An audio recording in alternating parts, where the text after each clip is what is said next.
한국형 발사체의 심장 75톤급 엔진의 비행 성능을 검증하기 위한 시험 발사체가 오늘 발사될 예정입니다. 전남 국나로우주센터에 와 있던 취재기자 나가 있습니다. 이성규 기자.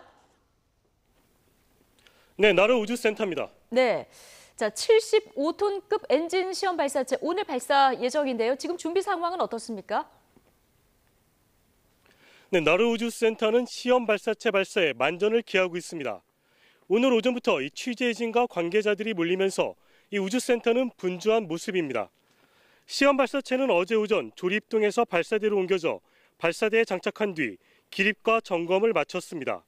또 앞서 진행된 발사 예행 연습도 특이사항 없이 정상적으로 수행됐습니다. 예정대로라면 오늘 오후 4시쯤 발사될 계획입니다.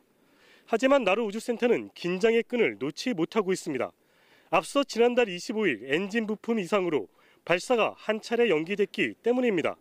발사관리위원회는 발사 예행 연습에 대한 분석 결과와 기상 상황 등을 종합적으로 검토해 발사 시각을 결정합니다.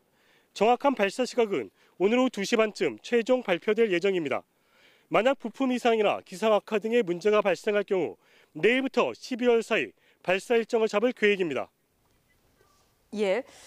자, 시험 발사체 어떤 건지 좀 알아봐야 될 텐데요. 2021년 발사 예정인 한국형 발사체하고는 어떻게 다른 겁니까? 시험 발사체는 한국형 발사체의 절반 정도 크기로 75톤급 엔진 1개로 구성됐습니다. 한국형 발사체는 1단과 2단에 75톤급 엔진이 4개와 1개, 3단에 7톤급 엔진 1개로 구성됐습니다. 이 가운데 핵심인 75톤급 엔진 1개를 본 발사에 앞서 시험적으로 쏘아 올리겠다는 겁니다.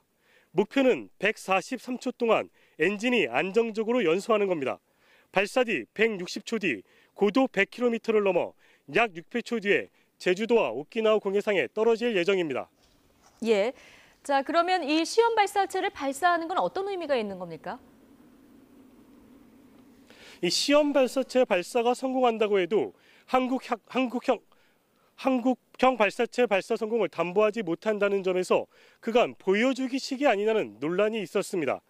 반면 75톤급 엔진 성능을 검증하는 것 자체가 국내 우주산업 발전에 의미가 크다는 반론도 있었습니다.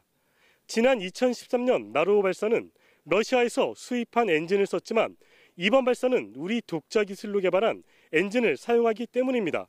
같은 논란과 독자 기술로는 첫 발사라는 한계를 딛고 시험 발사체가 발사에 성공할지 과학계 한팩에 관심이 쏠리고 있습니다. YTN 사이언스 이성규입니다.